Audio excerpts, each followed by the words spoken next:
Olá, bem-vindos ao CITREP da Semana Epidemiológica 52.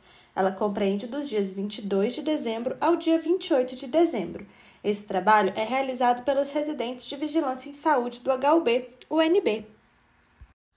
O CITREP de hoje abordará os seguintes temas: Síndrome respiratória aguda grave, influenza aviária, Mpox, doença desconhecida, Oropouche e, por fim, dengue. Começando pela síndrome respiratória aguda grave, os vírus mais prevalentes no país até a semana epidemiológica 51 foram rinovírus e SARS-CoV. O rinovírus, presente principalmente em crianças e adolescentes de até 14 anos, e o SARS-CoV em idosos, com destaque de quantidade de casos no estado do Ceará. Apresentam sinal de crescimento de estrago na tendência de longo prazo Acre, Ceará, Distrito Federal, Espírito Santo, Goiás, Minas Gerais, Pará, Paraíba e Sergipe. Sobre a influenza aviária, os casos de rebanhos domésticos em dezembro tiveram um pequeno aumento, menor que a semana anterior. Houve um aumento de 2%. O total de rebanhos afetados até o momento foram 903. Apenas houve aumento no estado da Califórnia, que continua o estado com a maior quantidade de casos, atualmente são 685.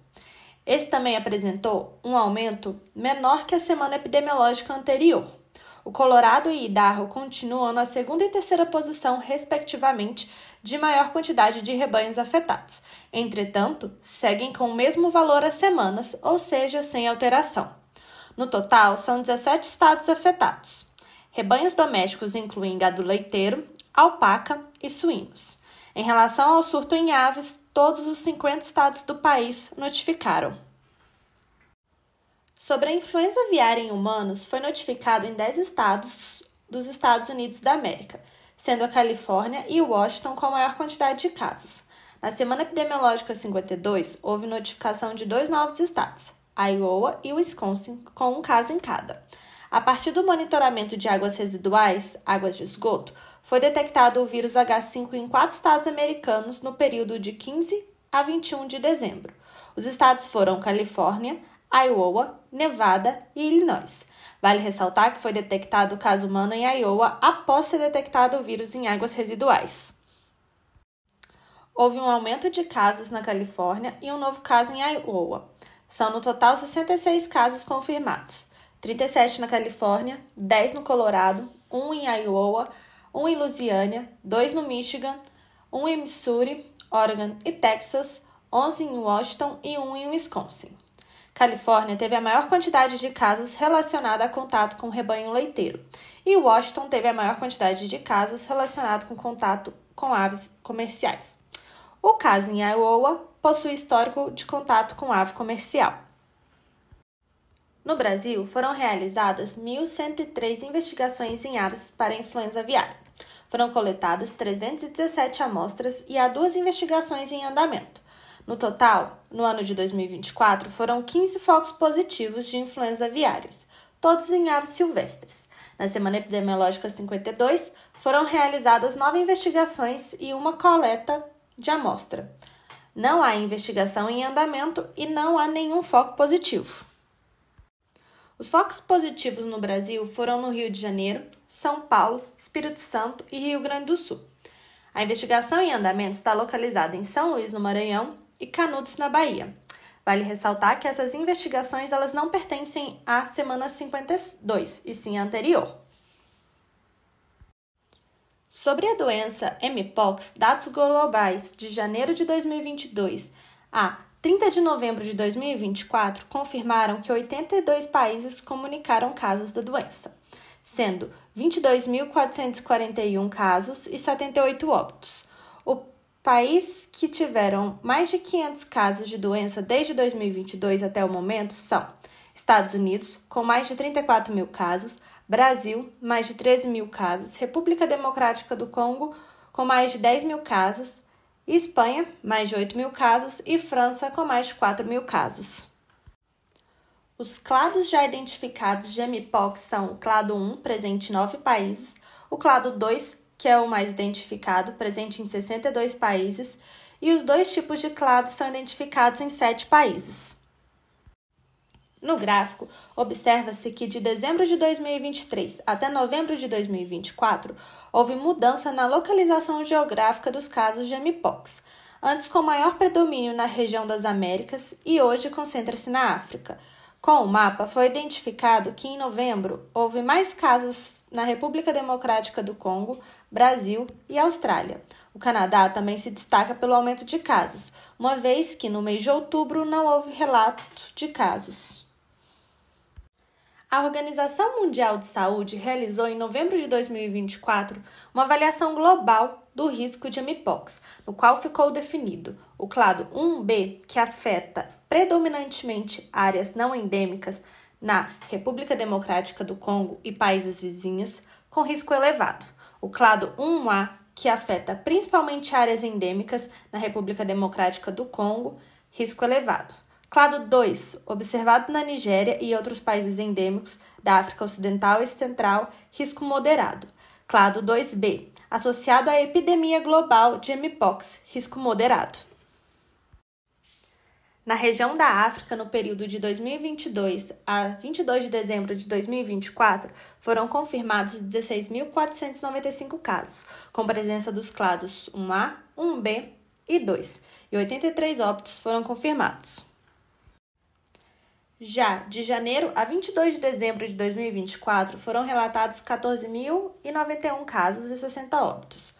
Os países africanos que mais reportaram casos foram República Democrática do Congo, Burundi e Uganda. O mapa representa os casos confirmados de mpox nas últimas 6 semanas, onde o país com mais de 200 casos confirmados foi Uganda. No Brasil, em 2022, foram mais de 10 mil casos confirmados. Já em 2023, foram 853 casos. No início do ano de 2024, até a semana epidemiológica 49, foram confirmados 1.877 casos confirmados ou prováveis, sendo que 76% deles são da região sudeste do país. As unidades federativas com maior registro até a semana epidemiológica 49 são São Paulo, com 53% dos casos, Rio de Janeiro, com 18% dos casos, Minas Gerais, com 4% dos casos, Bahia, com 3% dos casos. A única unidade federativa que não notificou casos de mpox foi o Amapá. Em 2024, não houve nenhum registro de óbito no Brasil. No Distrito Federal foram notificados 55 casos, aumento de 3 casos em relação à semana anterior. E, por fim, foi notificado um caso provável de mpox em gestante no primeiro trimestre de gestação. Em dezembro de 2024, as autoridades de saúde pública da República Democrática do Congo emitiram um comunicado de imprensa sobre um surto de origem desconhecida na zona de saúde de Panzi, na província de Kanwango. Na semana epidemiológica de número 51, o África CDC informou que 65 novos casos foram detectados nessa semana e 5 óbitos, totalizando 592 casos e 37 mortes. Uma grande proporção das amostras testadas foi positiva para malária. A doença desconhecida afeta principalmente crianças e mulheres, evoluindo para casos graves em indivíduos desnutridos, apresentando sintomas de febre, tosse e astenia.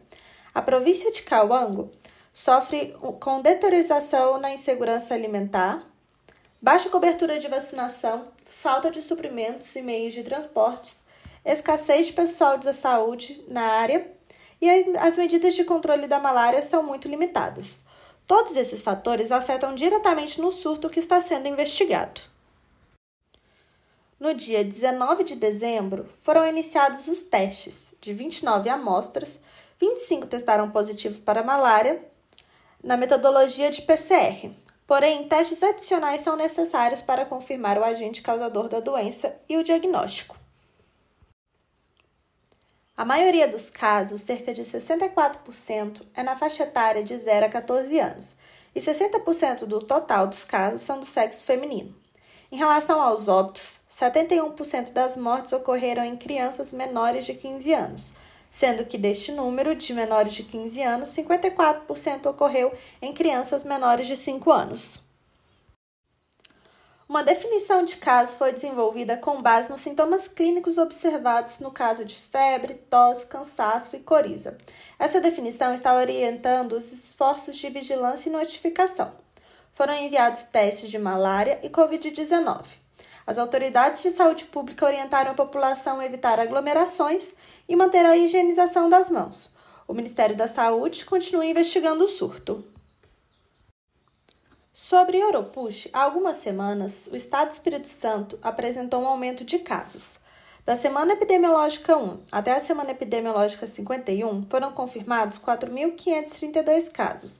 Em relação aos óbitos, 1 foi confirmado e 2 estão em investigação, incluindo um óbito fetal. Devido ao aumento expressivo dos casos, o Ministério da Saúde enviou equipes ao Estado para intensificar as ações de vigilância e controle. E, posteriormente, foi publicada uma nota técnica com atualizações da vigilância de Oropush. O aumento de casos no Estado do Espírito Santo reflete no painel nacional. Dessa forma, é preciso que os casos continuem sendo monitorados e as ações de vigilância executadas. Considerando que no ano de 2023 houve crescimento dos casos de Oropush a partir da semana epidemiológica 50, entende-se que existe uma projeção de aumento dos casos nas próximas semanas. Sobre dengue, nas últimas semanas foi registrado um aumento dos casos prováveis no Mato Grosso. No período da semana epidemiológica 1 à semana epidemiológica 51, houve 43.514 casos prováveis e o coeficiente de incidência foi de 1.189,3, representando um crescimento por volta de 52% dos casos em comparação ao mesmo período de 2023. O alerta precoce para o aumento dos casos é importante, por exemplo, para estimular medidas preventivas à população, cuidando no manejo clínico da doença e evitar o desenvolvimento de uma epidemia. Muito obrigada por acompanhar o CITREP da Semana Epidemiológica 52. Desejamos a todos um feliz ano novo!